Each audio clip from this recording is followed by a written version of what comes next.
रामाय रामभद्राय रामचंद्राय वेधसे रघुनाथाय नाथाय श्री सीताय पतये नमः। प्यारे मित्रों, भक्तों, सभी को रामनवमी पर्व की मंगलमयी बधाइयाँ। भगवान राम राघवेंद्र का प्राकट्य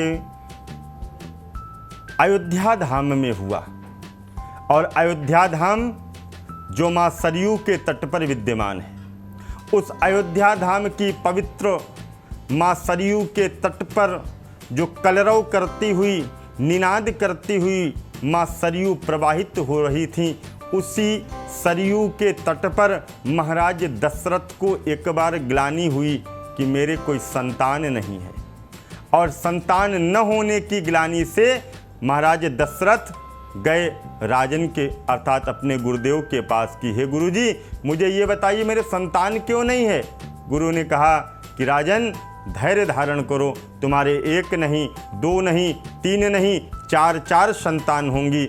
धरऊ धीर हुई सुतचारी, त्रिभुवन जगत विदित सुखकारी। तुम्हारे 4 पुत्रों का जन्म होगा आपके यहाँ पर। और वही सुंदर समय भगवान का प्राकट्य का हुआ। ये जो चैत्र के नवरात्रे होते हैं, इन चैत्र के नवरात्रों से हमारा नया वर्ष परिवर्तन होता है, ऋतु का परिवर्तन होता है, संवत्सर का परिवर्तन होता है, हमारा जो विक्रम संवत है उसका भी परिवर्तन होता है। और सबसे महत्वपूर्ण बात है कि इस चैत्र के नवरात्र में भगवान राम राघवेंद्र का अवध में प्रकट हुआ था, अवध में प्राकट्य हुआ था। और प्राकट्य किस दिन हुआ था?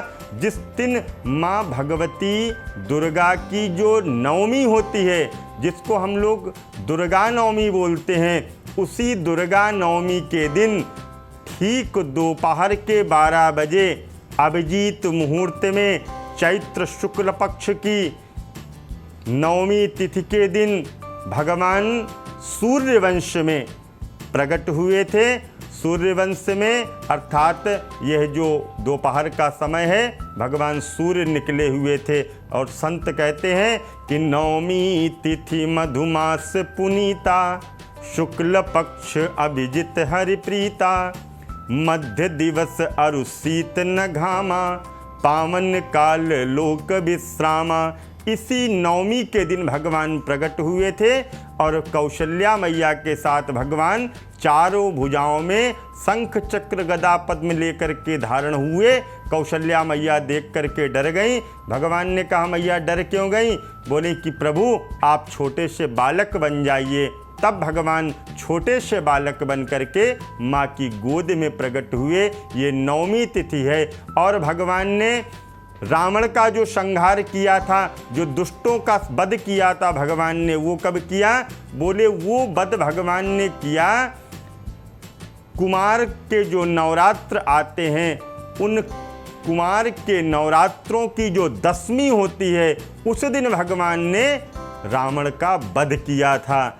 और इस नवमी को भगवान ने जन्म लिया और उस कुमार की 10वीं को भगवान ने रावण का वध किया था। तो नवमी को भगवान ने जन्म लिया और 10वीं को भगवान ने रावण का वध किया। वो विजयदशमी कही जाती है और इसको हम राम नवमी कहते हैं। दोनों ही नवरात्रों में भगवान राम का प्रवेश हुआ है। यहाँ पर भगवान ने जन्म लिया है और वहाँ पर भगवान ने दुष्टों का संहार किया है। सभी भक्तों को राम नवमी की बहुत बहुत मंगलमयी बधाइयाँ।